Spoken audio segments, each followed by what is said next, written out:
진심으로 하나님의 영광을 찬양하며 예배하는 사랑하는 형제들에게 성삼위 하나님의 은혜와 평강이 충만하기를 우리 주님 이름으로 축복합니다.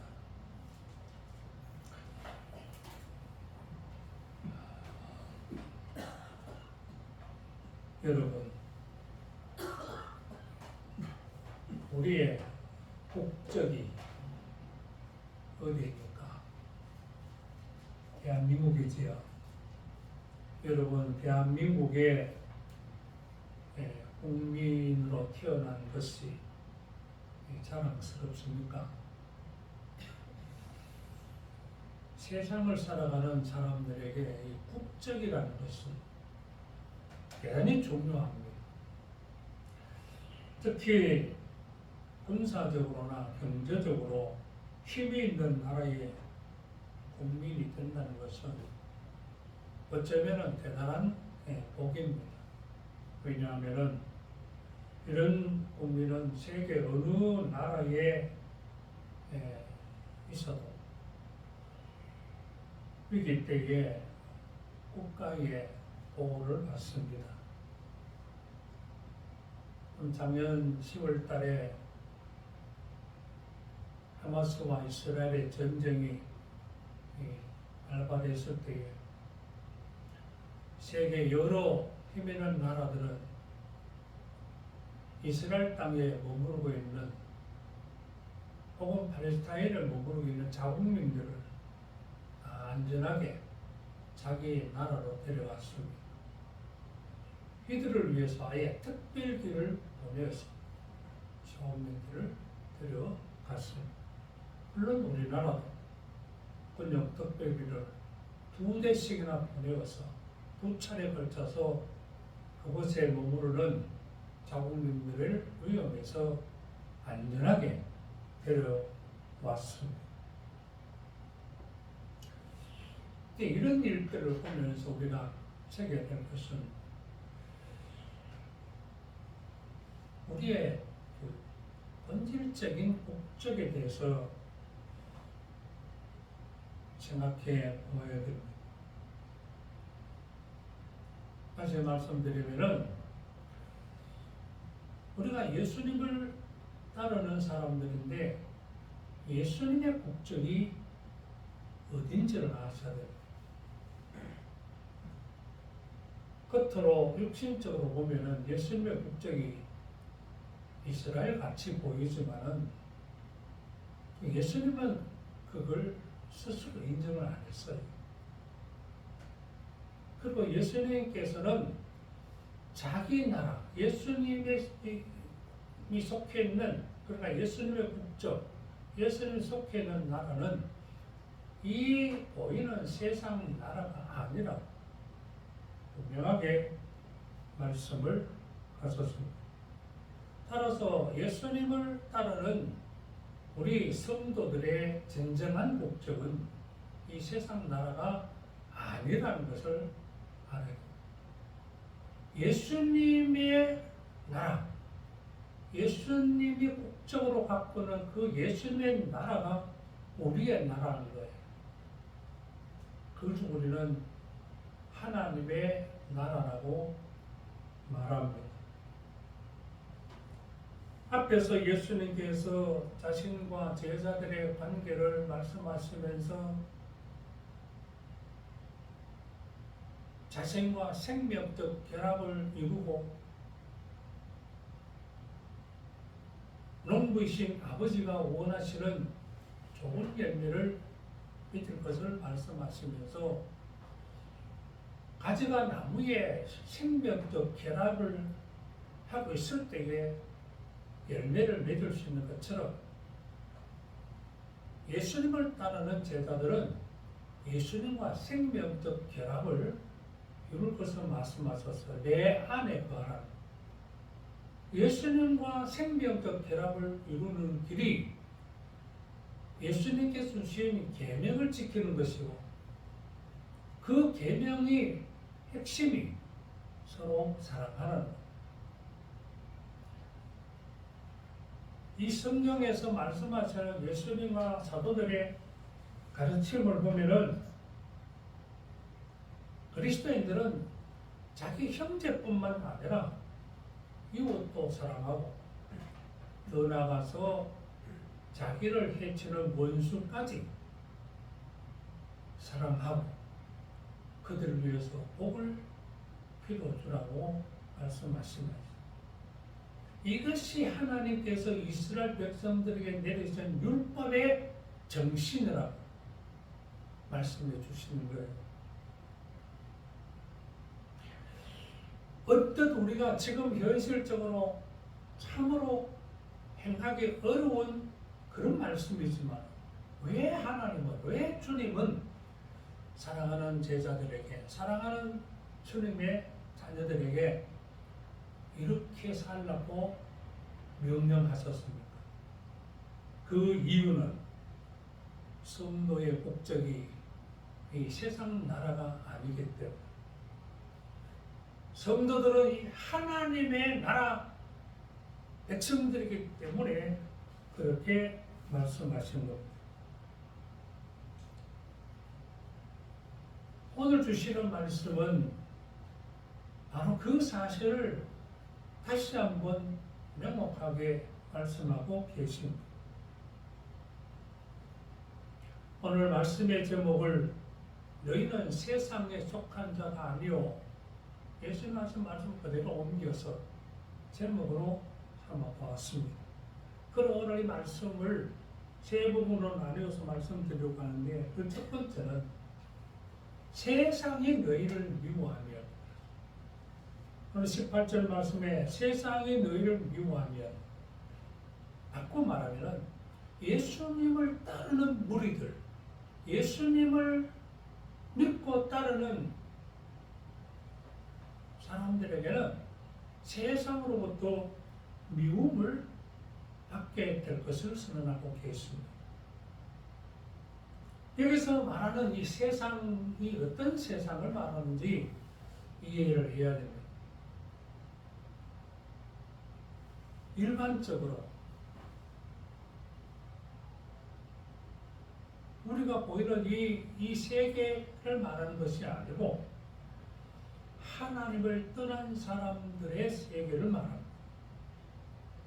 신약 성경에, 우리말 성경에 세상으로 번역한 헬라어는 4가지가 있습니다. 그런데 우리말 성경에는 다 세상으로 번역했는데 그 헬라 원문을 보면은 다른 단어를 쓰고 있는데 그 종류가 4가지라는 겁니다. 그런데 이 본문에서 말하는 세상으로 번역된 헬라어는 우리가 잘 아는 코스모스입니다. 코스모스. 요한복음서에는 요한복음서에만 코스모스라는 단어를 무려 80여 회를 쓰고 있고, 요한일서, 아주 그 짧은 책인 요한일서에만도 코스모스라는 단어를 22회나 쓰고 있습니다. 요한이 볼 때에 이 세상, 그가 말하는 세상은 굉장히 영적으로 중요한 의미를 담고 있다는 겁니다. 그러면 여기서 말하는 코스모스는 어떤 세상이냐? 하나님을 떠난 사람들이 사는 곳을 말합니다. 교회 밖의 불신앙의 세계를 지칭하는 말이 코스모스입니다. 교회 밖의 세상은 하나님을 불신하고 사탄의 지배하에 있는 영적으로 어두운 곳을 의미합니다. 이런 세상 사람들은 예수를 따르는 제자들을 미워한다는 겁니다. 왜 그렇습니까? 그 미워하는 이유가 뭐냐? 그 다음에 하신 말씀이 먼저 나를 미워한 줄로 알아야 했어요. 불신앙의 세상 사람들이 예수님을 따르는 사람들을 미워하는 이유는 예수님을 사람들도 미워하기 때문에 예수님을 미워하기 때문에 예수님을 추종하는 사람들도 같이 미워한다는 의미의 말씀입니다.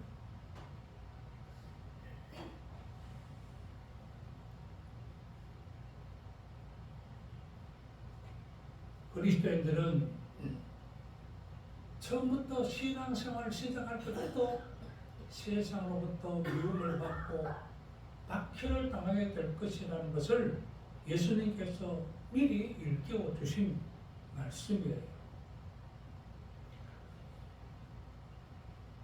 우리가 아는 바대로 이 복음서를 통해서 보면은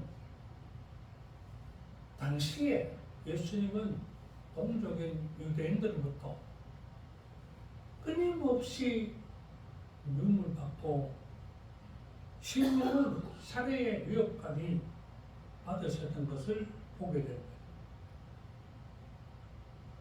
우리가 그 예수님 당시의 상황으로 돌아가 보면은 예수님께서 제자들에게 이런 말씀하시는 바로 그 순간에도 한쪽에서는 교권주의자들, 대제사장과 또 추종자들이 모여서 예수님을 미워하고 예수님을 잡아 죽일 모의를 하고 있었습니다. 예수 그리스도를 미워하니까 예수님을 믿고 따르는 제자들도 당연히 미워한다고 예수님께서 말씀해 주셨어요. 그러면 왜 그들은 예수님을 미워했을까요?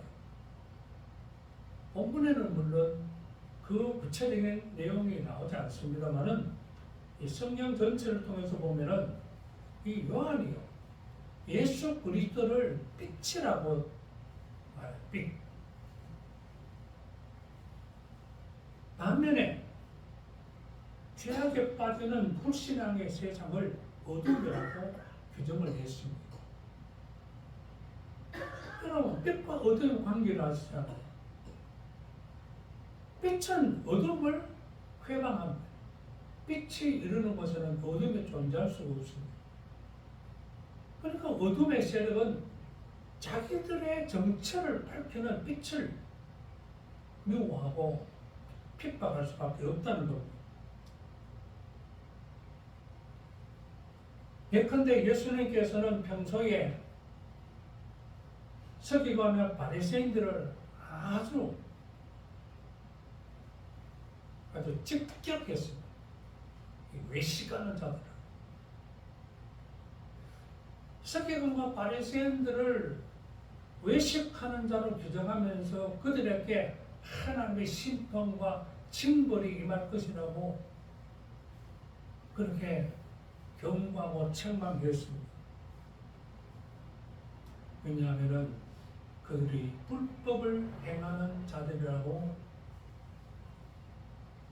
규정했기 때문에 심지어는 대제사장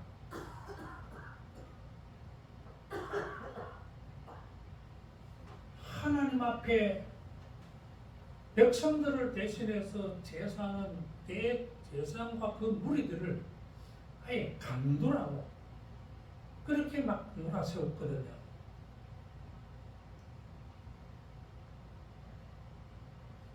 그 자기들의 실체가 자기들의 그 어떤 모습이 뭐로 살았는지 자기들의 실상이 예수님께로부터 막 공격받고 막 들춰나니까 그들은 예수님을 미워하고 예수님을 핍박했던 겁니다. 예수님의 제자들도 예수님의 그 가르침을 따라서 세상의 빛으로 살아가니까 불신앙의 세상 혹은 권세자들이 그들을 박해하고 미워했던 겁니다. 여러분 실제적으로 우리가 성경을 통해서 아는 바처럼 기독교의 역사는 세상으로부터 미움을 당하고 핍박받고 박해 당하여 왔습니다. 스데반은 무리들에게 돌에 맞아서 순교를 당했고 예수님의 12제자 중에 한 사람인 야고보는 헤로스에서 칼에 목ben을 받고 순교를 당했습니다. 베드로와 요한은 예수님의 부활을 전하고 저들의 죄를 책망한다는 이유로 교권주의자들의 미움을 받고 붙잡혀 옥에 갇히기도 하고 그리고 매를 맞기도 하고 살해 위협을 받기도 했고, 바울과 실라는 복음 전하러 다니면서 가는 곳마다 말로 형용할 수 없는 그런 핍박과 고난을 받아야만 했습니다. 초기 기독교는 로마 정권에 의해서 무려 300년 동안 정말 극심한 박해를 받았습니다. 수많은 무리가 예수 믿는다는 이유로 죽임을 당했고 감옥에 갇혀서 고초를 당했고, 그것을 피하여 많은 사람들이 카타콤, 여러분 카타콤이 뭔지 아십니까? 죽은 자를 장사질해 놓은 지하묘지, 지하묘. 땅 속에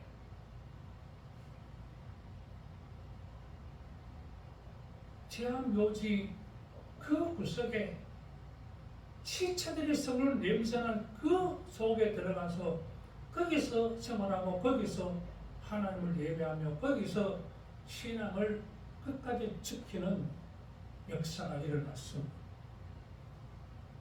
이렇게 정말 신실한 신앙인들은 세상으로부터 어떤 미움과 박해를 받아도 포기하지 않고 믿음의 굳게 서서 신앙을 지켰던 것입니다. 그때만 아니고 지금까지 진정한 하나님의 교회, 하나님의 백성들은 세상으로부터 미움을 받고 핍박을 받아왔고, 그렇다고 해서 그것 때문에 신앙을 포기하지 않았습니다. 여러분, 지금도 중국이나 북한 같은 데는 교회를 아주 집요하게 박해하고 있습니다.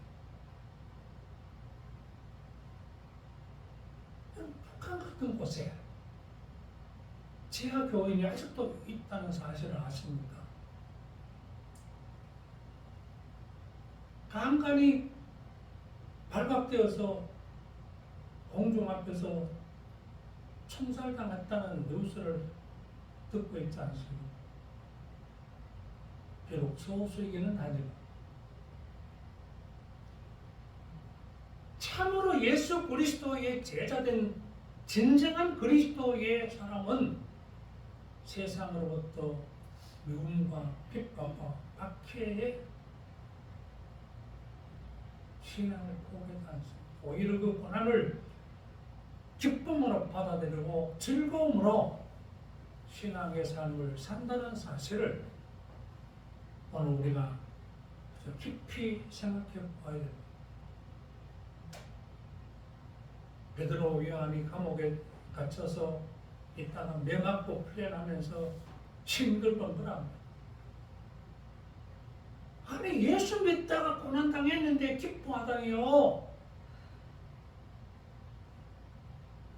베드로 요한은 그 고난을 통해서 진정한 자신들이 진정한 예수의 제자임을 확신했던 겁니다.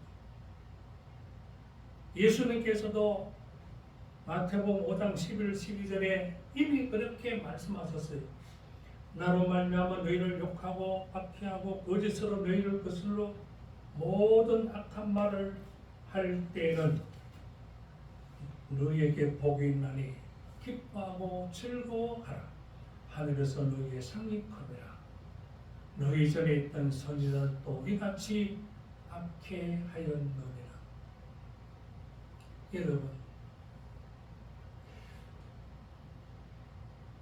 예수 믿는 그 이유 때문에 우리가 세상에서 고난을 당하고 혹은 시련을 당하고 혹은 세상으로부터 미움을 받을 때에 그건 진정한 기쁨의 기회로 생각하셔야 됩니다. 하나님이 보시는 거예요. 하나님께서 하늘의 상을 준비하고 계시는 것을 아셔야 됩니다.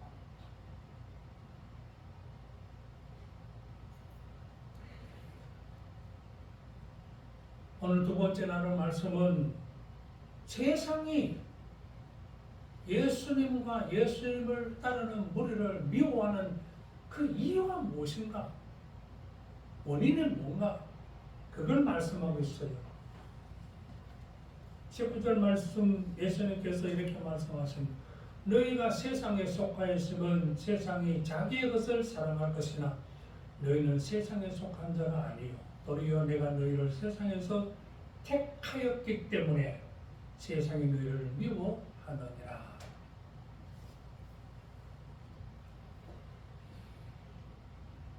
세상이 예수님과 예수님을 따르는 무리를 미워하는 그 이유 첫째는 너희는 세상에 속하지 아니하였기 때문에.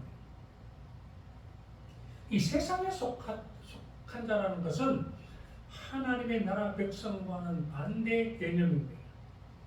이 세상에 속한 사람들은요, 오로지 자기 욕심대로 살아간다. 이기적 욕망을 따라 사는 사람들. 이런 사람들은 그 종말이 멸망이라고 성경은 선언하고 있습니다.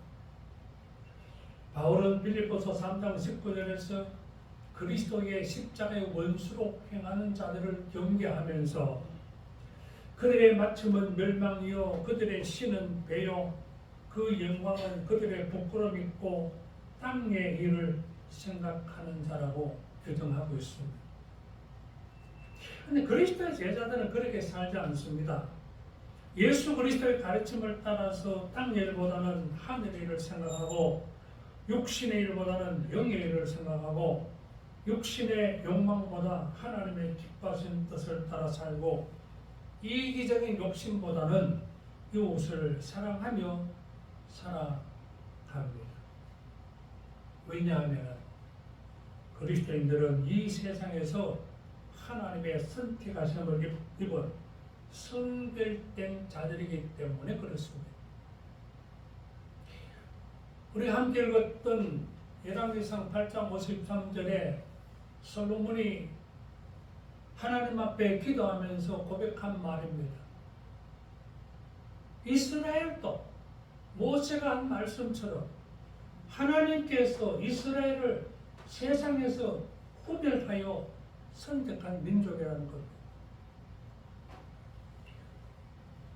우리는 세상 사람들과 본질적으로 다른 존재라는 거예요.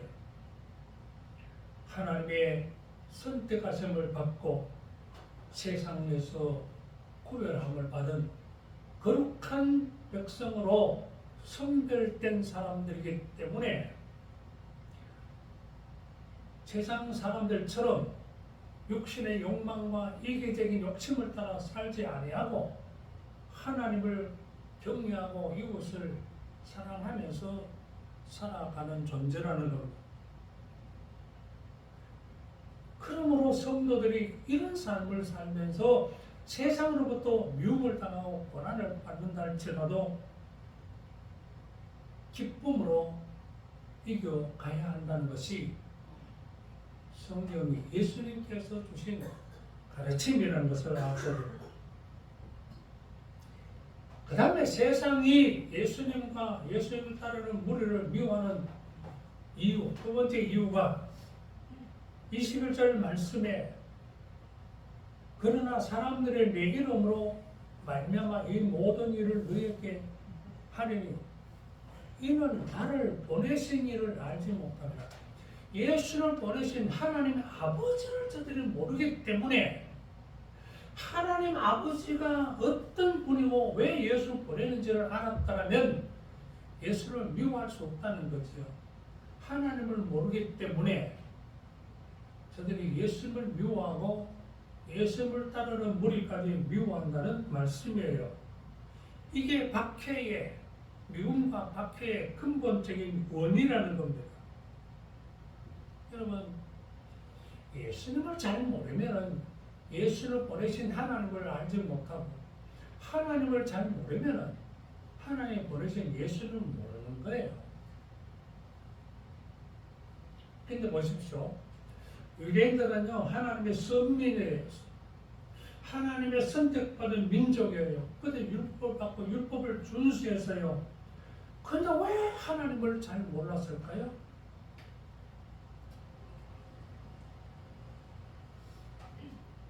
아니, 예수님 당시에도요, 유대인들은요, 율법 지키기 위해서 얼마나 예수님인지 모릅니다. 그런데 예수님은 저들이 나를 보내신 것, 하나님을 알지 못한다고 말씀하는 거예요.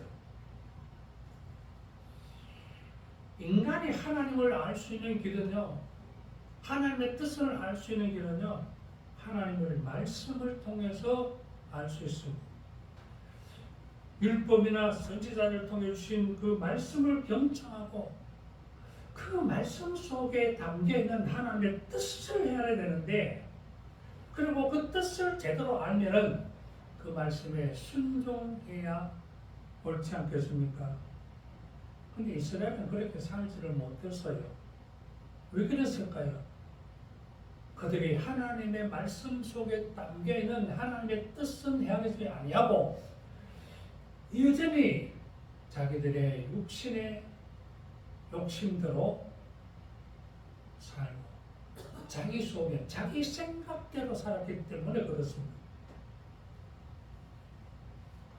하나님은 이 백성들에게 그런 잘못된 삶을 책망하고 말씀의 뜻을 쫓아 바르게 살도록 하기 위해서 때로는 징벌도 내리고 때로는 책망도 하고, 그래도 그들은 깨닫지를 못하고 여전히 자기들의 생각과 소신대로 살았어요. 여러분, 선지자들을 보낸, 하나님이 선지자를 보낼 때 그들의 그 모습들을 일깨워주기 위해서 보내잖아요. 그런데 보십시오. 겉으로는 정말 하나님 앞에 제사 잘 드리고, 그럼 요즘 같은 예배가 아니에요. 유대인들은요, 하나님 앞에 제사 들어가면 적어도 소나 양이나 염소를 가서 잡아서 드려야 했습니다. 오늘 예배 드려올 때 소 한 마리 잡아오라 그러면 누가 예배 드려오겠어요? 그러면서 그 구약시대 이스라엘 백성들은요, 하나님 앞에 제사 드리러 간데 소 한 마리 제사 드리는 거, 양 잡아 제사 드리는 걸 아까워하지 않고 드렸어요. 그런데 하나님께서 그들을 기뻐하지 않고 그들을 책망하고 있다는 것 아십니까? 왜? 형식적인 제사였기 때문에 그렇습니다. 여러분, 이사야서 1장은요, 이사야가 그러한 이스라엘의 형태를 책망하며 시작합니다. 소도 임자를 알고 나귀도 제집을 아는데 너희는 너희 주인이신 하나님을 제대로 모른다고 책망하며 시작합니다. 여러분, 이사야가 활동하실 때는 유대 나라에 우시야, 요담, 아하스, 히스기야, 이 4대 왕이 통치할 때 활동했던 선지자입니다. 그리고 여러분, 우시야가 어떤 왕이요? 히스기야가 어떤 왕이에요? 하나님 앞에 정직한 자로 인정받은 그런 왕입니다. 그리고 그 시대에 하나님이 그 나라에 복을 주셨어요. 그런 시대에도 하나님께서 그들을 모습을 보실 때에 완전히 그 제사가 형식화되었고 하나님의 뜻을 따르지 않고 자기들의 생각과 소신대로 살아가는 그런 모습을 책망했던 거예요. 오늘 집에 가서 이사야서 1장 한번 잘 한번 읽어보세요. 그리고 그 후에 호세아 시대 가면요, 하나님께서 호세아 선지자를 보내서 하신 말씀이 이 백성이 내 백성이 지식이 없으므로 망하게 되었다고 책망하고 있어요. 그래서 호세아는요 외칩니다. 백성들 앞에. 그러므로 우리가 여호와를 알자, 힘써 여호와를 알자고.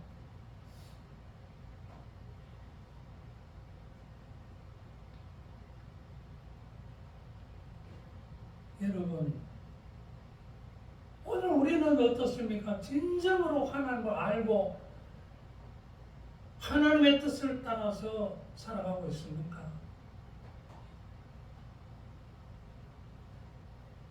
오늘 또 교회 안에 그리스도의 십자가의 원수를 행하는 사람들 얼마나 많습니까? 자기 배를 하나님처럼 여기고 그 육신의 욕망대로 살아가고 땅의 것만 죽자자 땅의 것만 쫓아서 합니다. 여러분, 이렇게 해서는 안 된다는 겁니다. 이렇게 살아서는 안 된다는 겁니다. 우리는 정말 하나님을 제대로 알기 위해서 말씀을 묵상하고 예수님을 제대로 알기 위해서 성경을 묵상하고 그 하나님과 예수님 주신 말씀을 따라서 순종하는 삶을 살아가는 결단이 있어야 되겠습니다. 그런데 예수님께서는 유대인들을 정죄하시면서요 하나님을 제대로 알지 못하고 예수님을 미워하는 그들을 정죄하십니다. 그러면서 저들이 도무지 핑계할 수 없다는 그런 말씀을 주시고 계십니다. 22절 말씀, 내가 와서 그들에게 말하지 아니했다면 죄가 없으려니와 지금은 그 죄를 핑계할 수 없느니라. 여러분, 유대인들이요 이제 예수님을 통한 이 구원의 복음에 대해서 나중에 가서 우리가 몰라서 그랬느니 핑계할 수 없다는 거예요. 그들이 예수님을 미워하고 하나님을 미워한 것은 하나님의 심판을 받을 죄라는 거예요. 그리고 저들이 어떤 변명도 할 수 없을 것이라고 말하면서 두 가지 이유를 말씀하시는 거예요. 그 첫 번째 말씀이 내가 말했기 때문에, 내가 그들에게 한 그 모든 말들 때문에 너희가 들었지 않느냐고. 내가 하는 말을 너희가 들었지 않느냐고. 예수님께서 하시는 그 말씀을 듣고도 믿지 않고 순종하지 않았기 때문에 하나님의 심판을 받을 때에 핑계할 수 없다는 것이고, 그 다음에 두 번째 핑계할 수 없는 이유는 24절, 내가 아무도 못한 일을 그들 중에서 하지 아니했다면 그들에게 죄가 없으려니와 지금은 그들이 나와 내 아버지를 보고 또 미워했도다. 예수님이 하신 말씀도 말씀이지만 예수님께서 행하신 표적들은 뭐야? 표적들. 그 예수님 행하신 표적은요 아무도 할 수 없는 일이었어요. 그런데 예수님이 행했다는 거예요. 물이 포도주로 변하게 하고, 우리도 5개 물고기 2마리로 장정만 5,000명이 먹고 남게 하고, 날때부터 안전뱅이를 이렇게 세우고, 오만 가지 예수님이 행하신 표적은요, 평범한 사람은 행할 수 없는, 아무도 할 수 없는 일을 예수님께서 행하신 거예요. 특히 요한은 표적이라고 표현하고 있습니다. 그 표적은 예수님께서 평범한 사람이 아니라 하나님께서 보내신 메시아라는 것을 증거하는 것이기 때문에, 그 표적을 보았기 때문에 나중에 하나님 앞에 심판받을 때에 핑계할 수 없다는 거예요.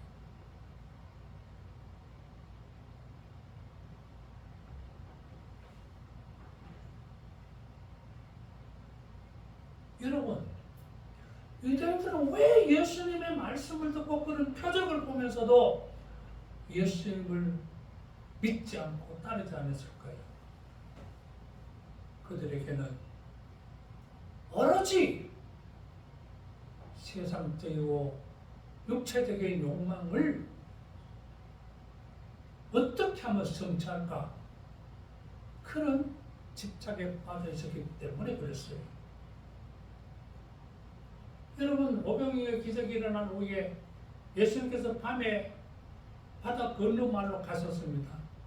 이튿날 이른 아침에 예수님을 찾던 무리가 물어 그렇게 애쓰고 수고해서 그 먼 길을 달려와서 예수님을 만나서 반갑게 주님 언제 오셨습니까? 우리가 많이 찾았습니다. 그렇게 반갑게 예수님께 다가올 때 예수님께서 하신 말씀 기억나십니까? 너희가 나를 찾은 까닭은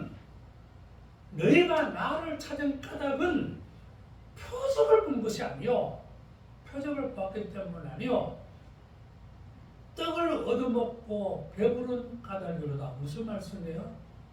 너희가 표적을 통해서 나를 메시아인 줄 알고 찾아온 게 아니고 또 오늘 또 그런 기적의 떡이나 얻어먹으려고 온 것이 아니냐는 겁니다. 그럼 예수님이 하신 말씀이 썩을 양식을 위해서 일하지 말고 썩지 않는 양식, 영생의 양식을 위해서 하라고 말씀하시면서 영생의 양식에 대해서 아주 긴 설교를 하셨어요. 그 나중에 결론이 뭔지 아세요? 사람들은 예수님의 말씀을 이해하지 못하고 무슨 말인지 너무 어렵다고 하면서 예수님을 떠나가버렸습니다. 다시는 예수님과 함께 다니지 아니했다고 요한복음 6장에서 기록하고 있습니다. 오늘 또 자기의 욕망, 세속적인 욕심, 땅의 것을 구하기 위해서 예수님을 찾아온 무리는요, 그것이 성취되지 않으면 예수님을 욕하고 떠나갈 사람들입니다. 실제로 지금 교회 안에 그런 사람들이 얼마나 많이 있는지 모릅니다. 여러분, 이런 사람들은 전부 다 그리스도의 십자가의 원수로 행하는 사람들이에요. 정신 차려야 되지 않겠어요? 여러분은 어떻게 하시겠습니까? 마지막으로 오늘 말씀 속에 제목인 너희는 세상에 속한 자가 아니오라는 이 말씀을 새겨야 됩니다. 19절 중반절에 예수님께서 너희가 세상에 속하였으면 세상 사람들이 너희를 미워하는 것이 아니라 사랑했었거든. 왜? 같은 동료잖아요. 너희가 세상에 속한 자가 아니기 때문에 세상이 너희를 미워한다는 겁니다. 예수님과 예수님의 제자들이 세상으로부터 미움과 박해받는 결정적 이유가 세상에 속한 자가 아니기 때문이라고 말씀하십니다. 그러면 어디 속한 자겠어요? 자명합니다. 우리는 하나님께 속한 자요, 예수 그리스도에 속한 자요, 하나님의 나라에 속한 하나님의 나라의 백성이요 시민들임을 우리는 분명 새겨야 됩니다. 예수님께서 이 요한복음서를 통해서 계속해서 이 사실을 언급하고 있어요. 요한복음 18장 앞으로 적겠죠. 18장 36절에 내려가면은 그때 이제 빌라도가 예수님을 신문하는데 예수님 보고 빌라도가 너 나라, 네 나라 백성들이 너를 보호했는데 어떻게 생각하느냐고 물었어요. 그때 예수님께 빌라도가 대답합니다. 내 나라는 이 세상에 속한 것이 아님, 만일 내 나라가 이 세상에 속한 것이었더라면 내 종들이 삼아 나로 유대인들에게 넘겨지지 않게 하였으리라. 이제 내 나라는 여기에 속한 것이 아니니라 그랬습니다. 따라서 예수님의 제자들, 오늘 모든 그리스도인들은 이 세상 나라에 속한 것이 아니요, 예수 그리스도의 나라, 하나님의 나라에 속한 백성들임을 우리는 분명히 인식해야 됩니다. 다음에 나오는 17장에도 예수님께서 하나님 앞에 기도하면서 제자들을 위해서 이렇게 기도합니다. 내가 아버지의 말씀을 그들에게 주어사오매 세상이 그들을 미워하였사오니 이는 내가 세상에 속하지 아니함같이 그들도 세상에 속하지 아니함으로 인함이니이다. 우리가 오늘 깊이 새겨야 할 것은요, 우리는 예수 그리스도에서 세상에서 구별되어서 영화로운 하나님의 나라 시민이라는 사실을 우리는 분명히 인식해야 됩니다. 다시 말해 우리의 진정한 목적은 하나님의 나라임을 잊지 말고 땅에서 신앙생활 제대로 해야 된다는 말씀이에요. 사랑하는 형제 여러분, 예수 그리스도를 따라 제자의 삶을 사는 길은 여러분 꽃길이 아닙니다. 오늘 많은 사람들이 예수 믿고 복받고 만사가 형통하여 꽃길을 달려갈 것을 기대하지만은 진정으로 예수의 제자들의 살아가는 삶의 길은요, 꽃길이 아니에요. 십자가의 길을 아셔야 돼요. 자기를 부인하고 자기 십자가를 지고 가는 길을 아셔야 돼요. 넓으면 넓은 길로 가는 길이 아니라 좁으면 좁은 길로 가는 것이 진정한 신앙인의 삶의 길이라는 것을 여러분 아셔야 됩니다. 다른 사람이 어떻게 신앙생활을 하든지 나는 오늘 예수님께서 제시한 이 말씀의 가르침을 따라서 이 길을 걸어가는 그런 지혜로운 성도들이 되셔야 됩니다. 여러분, 그러니 한번 오늘 말씀을 통해서 한번 생각해 보십시오. 오늘 우리에게, 아니 여러분들에게 예수 믿는다는 이유로 교회가 불신앙의 사람들로부터 미움을 받고 핍박을 받고 있습니까?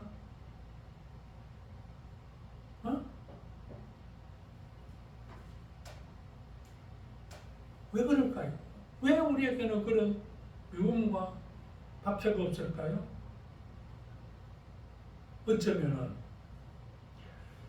오늘 성도들이 너무 세상에 동화되었어, 세속화 되었어, 불신앙의 세상과는 똑같이 살아가요. 그래서 우리에게 그들로부터 미움과 핍박이 없는지 한번 돌아봐야 됩니다.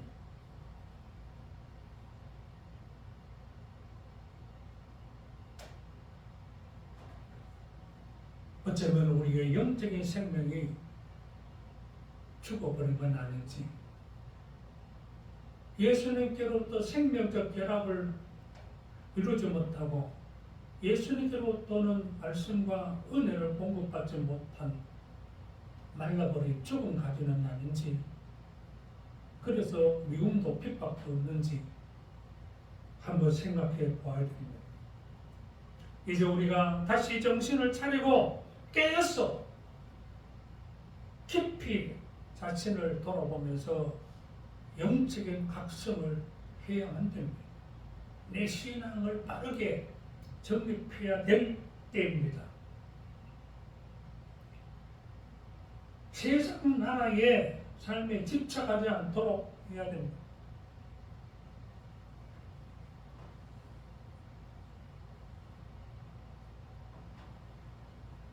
왜 그렇게 살아야 되는지 아십니까? 왜 반드시 그런 삶을 살아야 되는지 아시냐고요?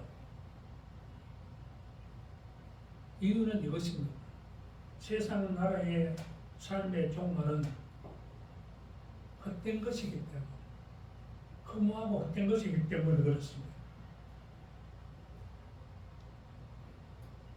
요즘 인터넷을 통해서 즐겨보는 프로그램이 벌거벗은 한국사, 벌거벗은 세계사 이게 있어요. 지난주에 어느 프로 보니까 무신의 난에 대해서 얘기하는데 고려 중기에 무신의 난, 신에게 무시받던 무신들이 들고 일어나서 권력을 쟁취하는 그 중심에 정중부라는 장군이 있습니다. 이 정중부 장군이 왜곡 그때 완전히 권력을 장악했어요. 그런데요, 그가 권력을 장악한 게 뭔지 아세요? 자기보다 더한 아들과 사이까지 합해서 전에 다른 신하들이 모았던 재물들 다 끌어모 백성들 착취해서 재물 다 끌어모았어. 얼마나 끌어모았는지 몰라요. 보다 못해서 경대승이라는 장군이 정대를 일으켜서 정중부를 체포했어요. 형장으로 끌려가면서 정중부가 독백처럼 남긴 말이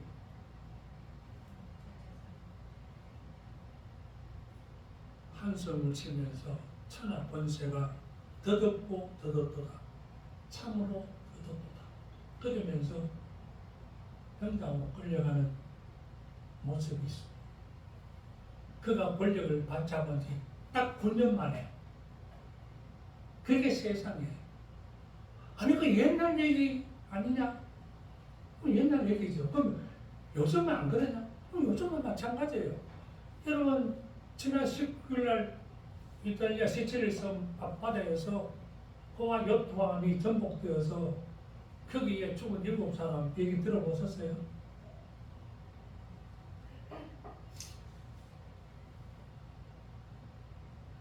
그 주인공은 영국의 빌 게이츠라는 마이크 린치라는 사람이 얘기입니다. 이 마이크 린치는 어마어마한 영국의 재벌인데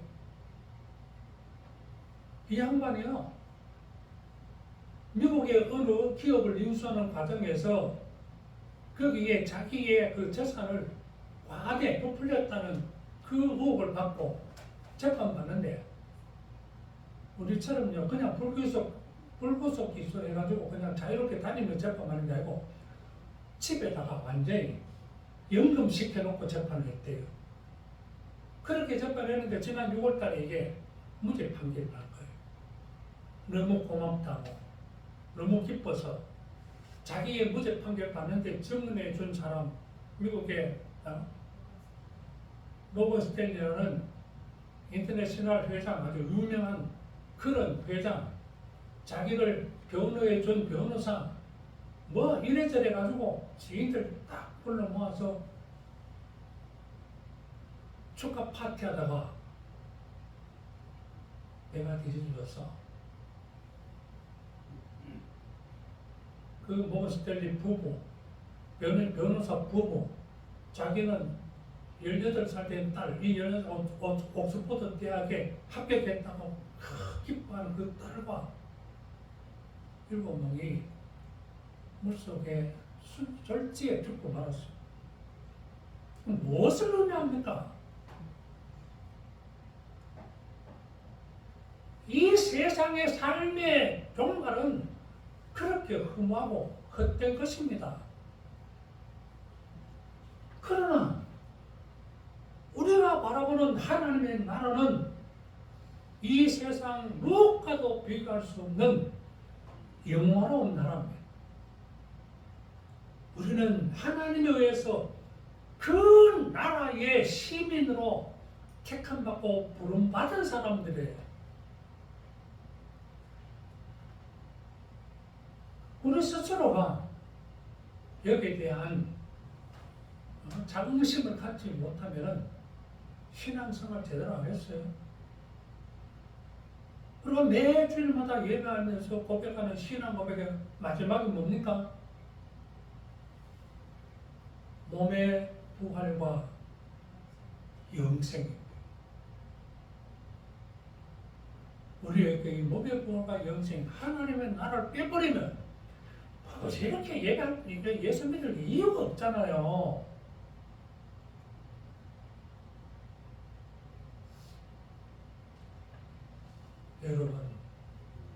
예수님께서 하신 이 말씀 좀 이해가 되십니까?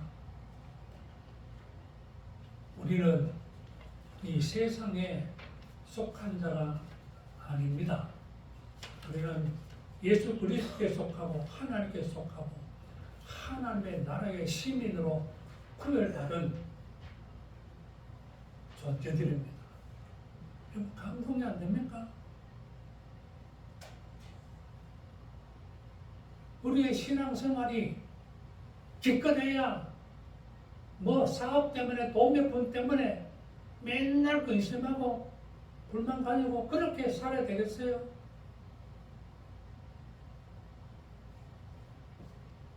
여러분, 우리 스스로 자신을 축하하면서 이 꿈같은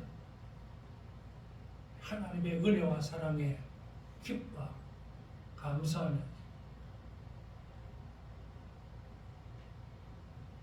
말씀에 순종하면서 신앙생활 제대로 잘 하시기 바랍니다. 자비로우신 아버지 하나님, 미련한 종들을 불쌍히 여겨 주옵소서. 오늘 우리 주님께서 제자들과 나눈 말씀 다시 한번 마음에 깊이 새겨 이 거친 세상 살아갈 때 육신의 욕망과 세상에 지지 말고 항상 우리 주님과 주님이 약속하신 하나님 나라의 영광을 바라보면서 기뻐하고 즐거워하며 믿음의 다름질 잘해가는 우리 형제들 되게 하여 주시옵소서. 예수님 이름으로 기도드리옵나이다.